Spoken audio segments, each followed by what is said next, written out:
नमस्कार, आप देख रहे हैं के न्यूज इंडिया। खबर उत्तराखंड के बुलेटिन में मैं दीपिका आपके साथ शुरुआत करेंगे खबरों की, लेकिन उससे पहले एक नजर आज की सुर्खियों पर।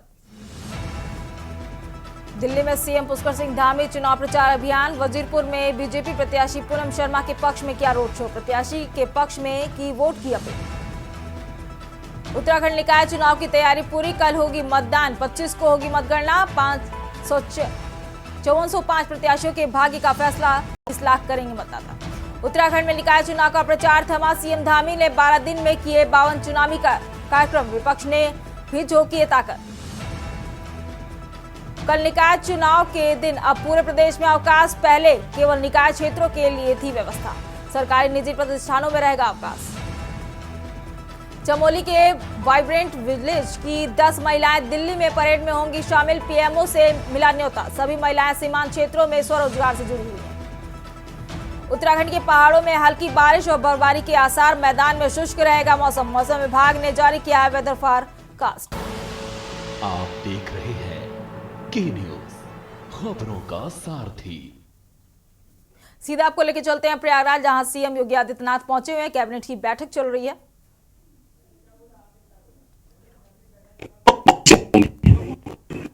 अब तक हमने लखनऊ और गाजियाबाद के बॉन्ड जारी किए थे, जिसके बहुत अच्छे रिजल्ट सहमति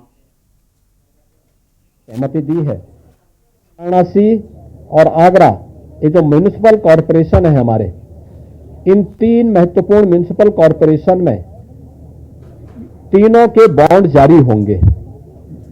अब तक हमने लखनऊ और गाजियाबाद के बॉन्ड जारी किए थे, जिसके बहुत अच्छे रिजल्ट सामने आए हैं। यह म्युनिसिपल कॉरपोरेशन के ब्रांडिंग करने का, उसके विकास को आगे बढ़ाने का एक महत्वपूर्ण माध्यम होता है और एक नई दृष्टि मिलती है और एक पहचान मिलती है संबंधित कॉरपोरेशन को। यहां पर आप प्रयागराज के महत्व को आप देख रहे हैं। वैश्विक मंच पर इस समय हमारा प्रयागराज छाता हुआ दिखाई दे रहा है। जिस श्रद्धा के साथ पिछले एक सप्ताह के अंदर 9.25 करोड़ से अधिक श्रद्धालुओं ने संगम में आकर के पावन स्नान का आनंद लिया है, अनुभूति की है, वह यानी अविस्मरणीय है, अकल्पनीय है।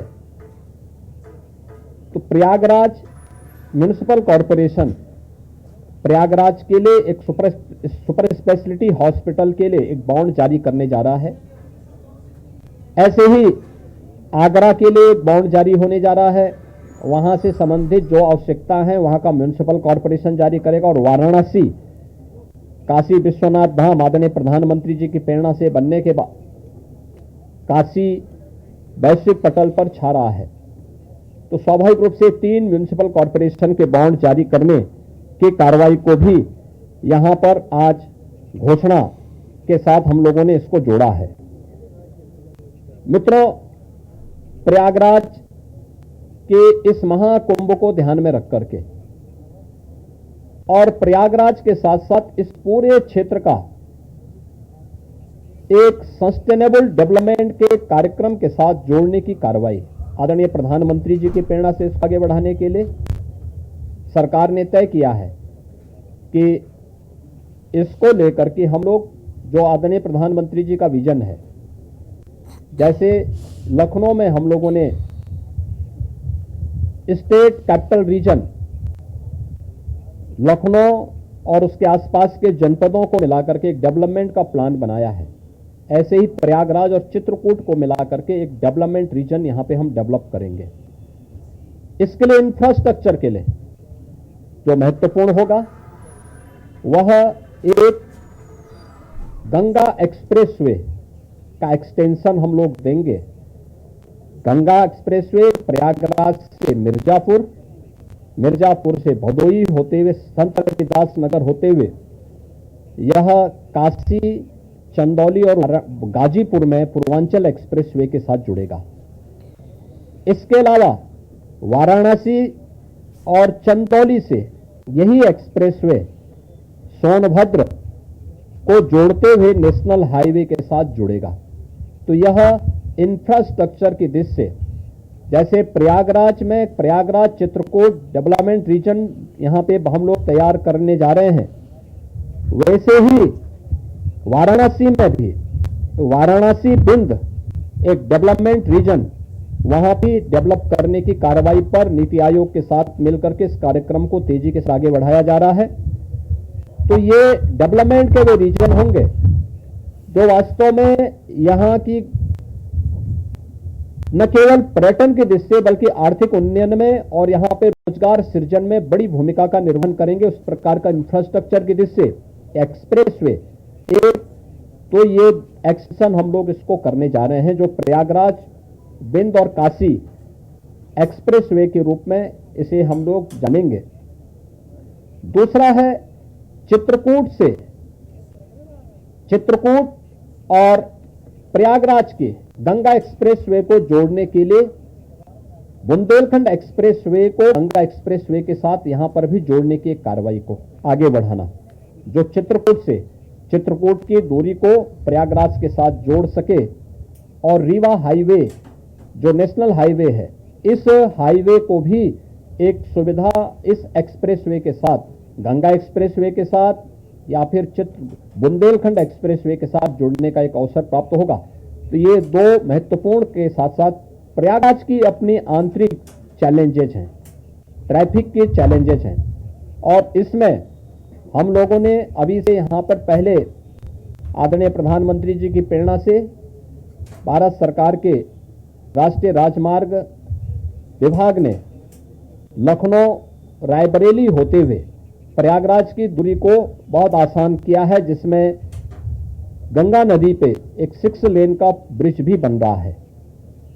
इस समय हमने उसकी एक व्यवस्था स्टील ब्रिज दिया है इस पूरे महाकुंभ के दौरान, जो प्रॉपर रूप से कार्य कर रहा है, लेकिन वह नया ब्रिज भी समय रहते हुए कंप्लीट हो जाएगा। ऐसे ही हमें कनेक्टिविटी के लिए यहां से मिर्जापुर, जौनपुर, वाराणसी, आजमगढ़, गोरखपुर की कनेक्टिविटी को बनाए रखने के लिए यहां पर जो मांग हो रही थी प्रयागराज शहर की तरफ से सलौरी और हेपापट्टी के बीच में, झूसी के बीच में इस पूरे ब्रिज को बनाने की एक कार्रवाई को, 4 लेन के एक ब्रिज को सरकार इसको बनाएगी। दूसरा रीवा की तरफ से और जो आपके अरेल की ओर से जो यहां पे प्रेशर है यमुना जी के ब्रिज पे, सिग्नेचर ब्रिज आज से 20 साल पहले बनकर के तैयार हुआ था। आज यहां पर उसकी दृष्टि से बहुत महत्वपूर्ण आवश्यकता यहां पर है कि उसके पैरेलल एक नया ब्रिज बने। तो सिग्नेचर ब्रिज के पैरेलल यमुना जी में भी एक नए ब्रिज को हम अपनी सहमति, कैबिनेट ने अपनी सहमति दी है कि हाँ, शास्त्री ब्रिज के पैरेलल तो हम उसके साथ कर ही रहे हैं और इसको भी हम उसके साथ जोड़ेंगे। तो ये महत्वपूर्ण घोषणाएं प्रयागराज के इंफ्रास्ट्रक्चर, यहां के सस्टेनेबल डेवलपमेंट की दृष्टि से, डेवलपमेंट और रोजगार की दृष्टि से, और आने वाले समय में यहां के नागरिकों के जीवन स्तर को और बेहतर बनाने की दिशा में जो आदरणीय प्रधानमंत्री जी की प्रेरणा है उसको आगे बढ़ाने के लिए कुछ घोषणाएं आज यहां पर कैबिनेट ने जिस पे चर्चा की है, अपनी सैद्धांतिक सहमति दी है।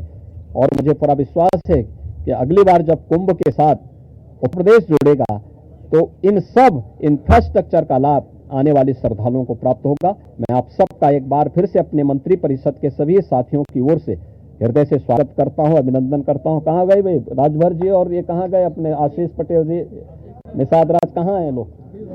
आप लोग पीछे क्या छुपे हुए, इधर आइए। कहाँ राजभर जी, कहाँ गए? अनिल कहाँ है? अनिल कहाँ है?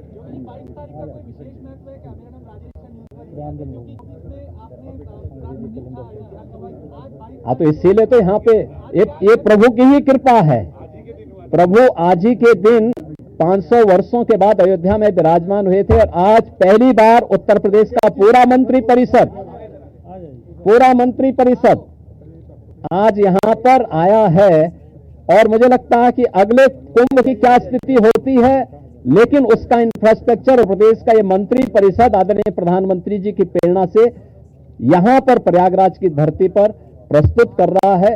और मुझे विश्वास है कि इसको जैसे प्रयागराज की कायाकल्प पिछले 6 वर्ष के अंदर हुई है, ये इंफ्रास्ट्रक्चर प्रयागराज को एक बेस्ट पहचान दिलाने में सफल होगा। आप सबको मैं एक बार फिर से धन्यवाद देता हूं, बहुत बहुत अभिनंदन।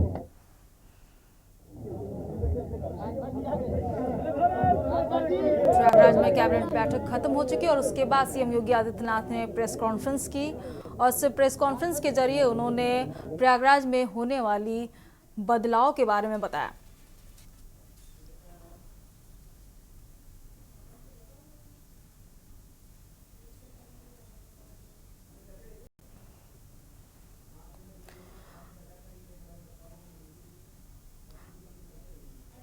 महाकुंभ में सीएम योगी आदित्यनाथ ने कई अहम फैसलों पर मुहर लगा दी है और ये कैबिनेट की बैठक संपन्न हो गई, जिसके बाद सीएम योगी आदित्यनाथ ने प्रेस कॉन्फ्रेंस कर अहम मुद्दों पर चर्चा की और उस पर समीक्षा भी किया।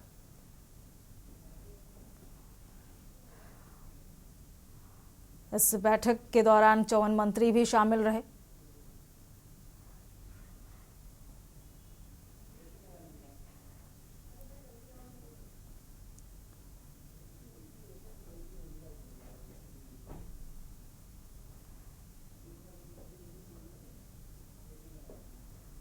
महाकुंभ को लेकर सीएम योगी आदित्यनाथ ने कई अहम फैसले भी लिए। रुक करते हैं अब उत्तराखंड की खबरों की ओर। विकासनगर से अगली खबर आपको बता रहे हैं, जहां निकाय चुनाव को लेकर बड़ी खबर सामने आ रही है। कांग्रेस नेता नवप्रभात ने नोटा को वोट करने की अपील की है। विकासनगर से अहम खबर आपको बता रहे हैं, कांग्रेस के वरिष्ठ नेता और पूर्व कैबिनेट मंत्री हैं नवप्रभात। हरबरपुर नगर पालिका अध्यक्ष पद पर की नोटा की अपील। विकासनगर से अहम खबर आपको बता रहे हैं, कांग्रेस प्रत्याशी को चुनाव लड़ने पर सुप्रीम कोर्ट ने लगाई है रोक। कांग्रेस प्रत्याशी यामिनी रोहिला को चुनाव लड़ने पर रोक लगा दी गई है। विकासनगर से अहम खबर आपको बता रहे हैं,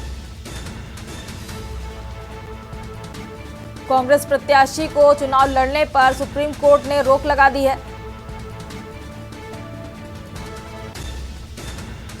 यामिनी रोहिला को चुनाव लड़ने पर रोक लगाई गई है। निकाय चुनाव को लेकर बड़ी खबर आपको बता रहे हैं, विकास नगर से अहम खबर है, कांग्रेस नेता नवप्रभात ने नोटा को वोट करने की अपील की है। कांग्रेस के वरिष्ठ नेता और पूर्व कैबिनेट मंत्री हैं नवप्रभात। हरबर्टपुर नगर पालिका अध्यक्ष पद पर की नोटा कांग्रेस के वरिष्ठ नेता और पूर्व कैबिनेट मंत्री नवप्रभात। विकासनगर से अहम खबर आपको बता रहे हैं, कांग्रेस प्रत्याशी को चुनाव लड़ने पर एससी ने रोक लगा दी है। कांग्रेस प्रत्याशी यामिनी रोहिला को चुनाव लड़ने पर रोक लगी है।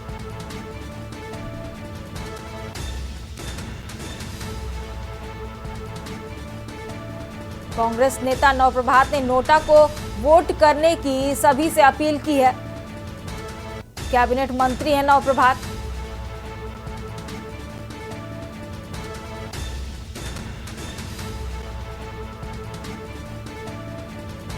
कांग्रेस के वरिष्ठ नेता और पूर्व कैबिनेट मंत्री नवप्रभात, जिन्होंने नोटा करने की अपील की है।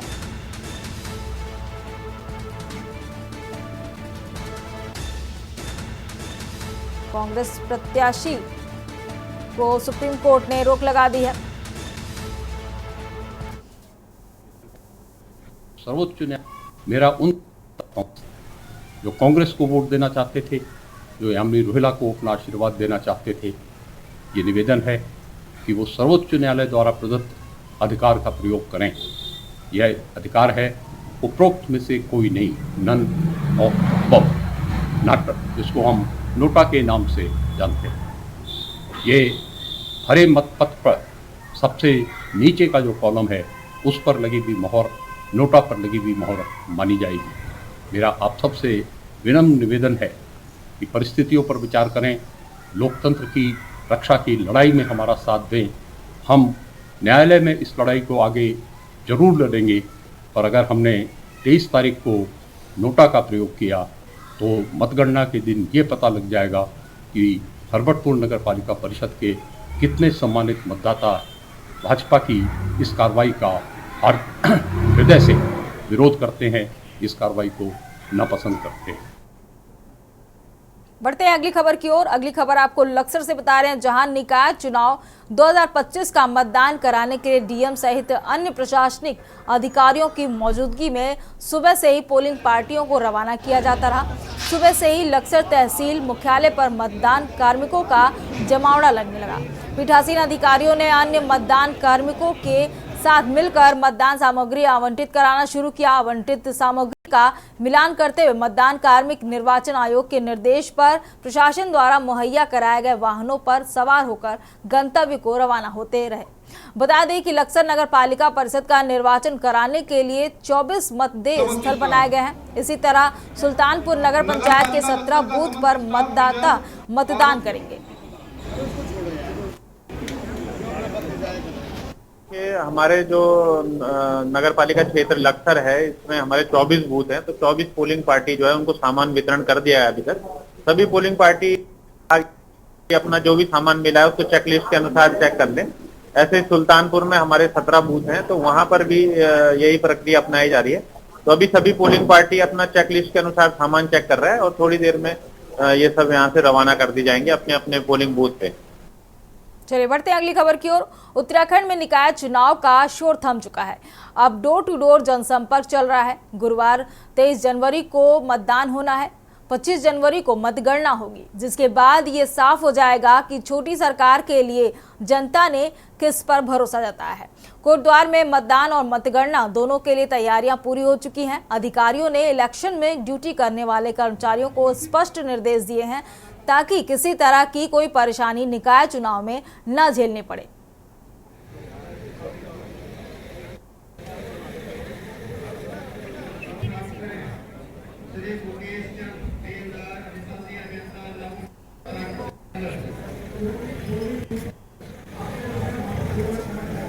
रवाना हो रही हैं और सभी पार्टीज के साथ पर्याप्त पुलिस बल नियुक्त किया गया है। साथ ही सेक्टर पुलिस अधिकारी और जोनल पुलिस अधिकारियों की भी तैनाती की गई है कि कहीं भी कोई चुनाव के दौरान कोई गड़बड़ी या किसी भी तरह की कोई सुरक्षा से संबंधित कोई परेशानी ना हो। और किसी भी लेवल पर बूथ जो पोलिंग बूथ हैं वहाँ पर भी अगर कोई समस्या होती है और किसी तरह की कोई दिक्कत होती है तो सेक्टर पुलिस अधिकारी और जोनल पुलिस अधिकारी तुरंत मौके पर जाएंगे। खबर बागेश्वर से आपको बता रहे हैं, जहां जिला निर्वाचन अधिकारी आशीष भटगाई और एसपी चंद्रशेखर आर घोड़के ने निकाय चुनाव के अंतिम दौर में सुरक्षा व्यवस्था पर ब्रीफिंग दी। बागेश्वर ब्लॉक सभागार में आयोजित बैठक में उन्होंने पुलिस बल, होमगार्ड, पीआरडी और अन्य सुरक्षा कर्मियों को शांतिपूर्ण, स्वतंत्र, निष्पक्ष और पारदर्शी चुनाव सुनिश्चित करने के निर्देश दिए हैं। सुरक्षा अधिकारियों को मतदान प्रक्रिया को निर्विघ्न रूप से संपन्न कराने के लिए तत्पर रहने की भी हिदायत दी गई है।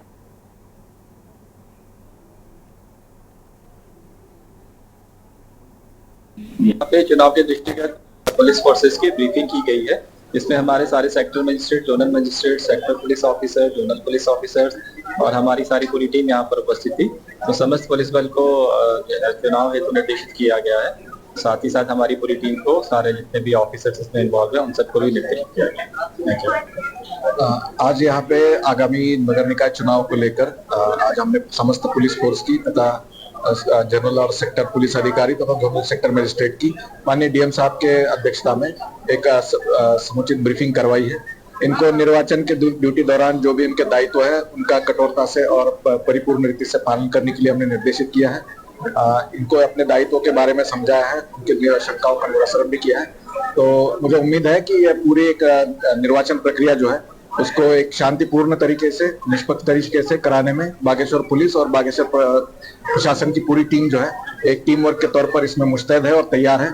और मेरा सभी बागेश्वर वासियों से अनुरोध है, बागेश्वर जनपद के सभी निवासियों से, नगर निकाय क्षेत्रों के, कि अपने वोट का अधिकार का प्रयोग करें।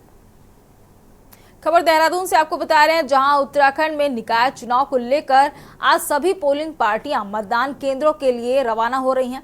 कल यानी 23 जनवरी को पूरे प्रदेश में 100 नगर निकायों के लिए वोटिंग होनी है। उत्तराखंड के सबसे बड़े और पुराने नगर निगम देहरादून के लिए रेंजर्स ग्राउंड से पोलिंग पार्टियां रवाना हो रही हैं। देहरादून परिवहन विभाग ने एक दिन पहले ही पोलिंग पार्टियों के लिए सभी गाड़ियों की व्यवस्था कर दी थी। देहरादून में करीब 800 पोलिंग पार्टियां रवाना की जा रही हैं। परिवहन विभाग के अधिकारी और कर्मचारी रेंजर्स ग्राउंड में व्यवस्था बनाने में जुटे हुए हैं। निर्वाचन आयोग और परिवहन विभाग ने विभिन्न स्कूल, कॉलेजों और निजी बसों और छोटे वाहनों को मतदान में लगाया है। पूरे देहरादून जिले की बात कर रहा हूं मैं। जो भी नगर निगम या नगर पालिका के चुनाव हो रहे हैं जहां से, वहां के लिए आज पोलिंग पार्टियां वहां से मूव कर रही हैं सभी बूथों के लिए। यहाँ देहरादून के रेंजर्स ग्राउंड से देहरादून नगर निगम के चुनाव के लिए गाड़ियां मूव कर रही हैं। कल शाम को ही गाड़ियों की व्यवस्था हम लोगों ने कर रखी थी। गाड़ियां लाइन से खड़ी हैं, आप देख सकते हैं इधर सामने गाड़ियां लाइन से खड़ी हैं। लोग इसमें आ रहे हैं, बैठ रहे हैं, अपने सामान को रख रहे हैं और पोलिंग स्टेशन के लिए प्रस्थान कर रहे हैं। पार्टियां तो काफ़ी हैं, लगभग 800 के आसपास पार्टियां तो यहाँ देहरादून नगर निगम के लिए ही हैं और अन्य जगहों के अलग अलग पार्टियां हैं। उनको हम लोग देख रहे हैं, उनके नंबर का मिलान कर रहे हैं। उसके बाद गाड़ियां आगे गंतव्य के लिए निकल जाएंगी।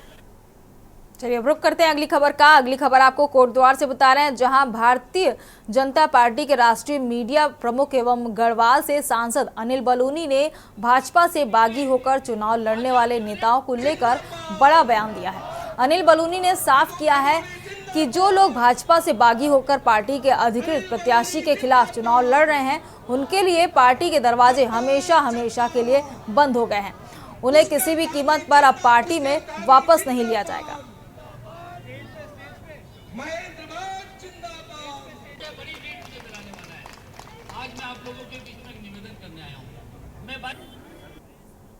ये परमानेंट पूरी तरीके से उनसे कोई संपर्क नहीं किया जाएगा, ना ही उनसे बातचीत की जाएगी। उनके लिए दरवाजे पूरी तरह बंद है। जो पार्टी अनुशासन में और क्षेत्र के विकास के लिए काम करेंगे, हम केवल उन्हीं लोगों से बात कर सकते हैं। प्रदेश में क्या कुछ माहौल है? देखिए, सारी नगर निगमों में मैंने कहा सारी नगर निगम देख लिए, भारतीय जनता पार्टी बड़े अंतर से जीतने वाली है। हमारा जितना भी हमारे पास इनपुट है, जितना भी हमारे पास फीडबैक है, वो बहुत अच्छा आ रहा है। खबर हल्द्वानी से आपको बता रहे हैं, जहां राष्ट्रीय खेलों में आम जनता की सहभागिता बढ़ाने और राष्ट्रीय खेलों को भव्य बनाने की दृष्टि से रन फॉर नेशनल गेम्स का आयोजन किया गया है, जिसमें कुमाऊं कमिश्नर दीपक रावत ने हरी झंडी दिखाकर रन फॉर नेशनल गेम्स की दौड़ को रवाना किया।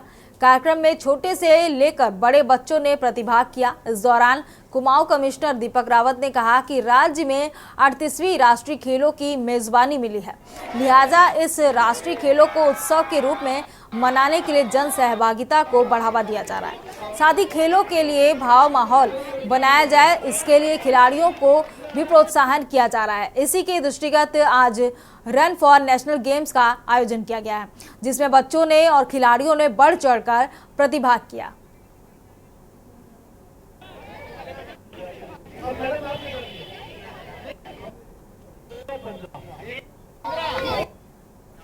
नेशनल गेम्स में आज ये एक रनिंग का प्रोग्राम था, basically run for national games, और उसमें छोटे बच्चों ने और बहुत से एथलीट्स ने प्रतिभाग किया और अच्छा प्रचार प्रसार नेशनल गेम्स का। अब सब लोग इसका हिस्सा बने, ऐसा मेरा आपसे अनुरोध है। Thank you so much. इस बुलेटिन में फिलहाल मेरे साथ इतना ही। आप देखते रहिए के न्यूज़ इंडिया। नमस्कार।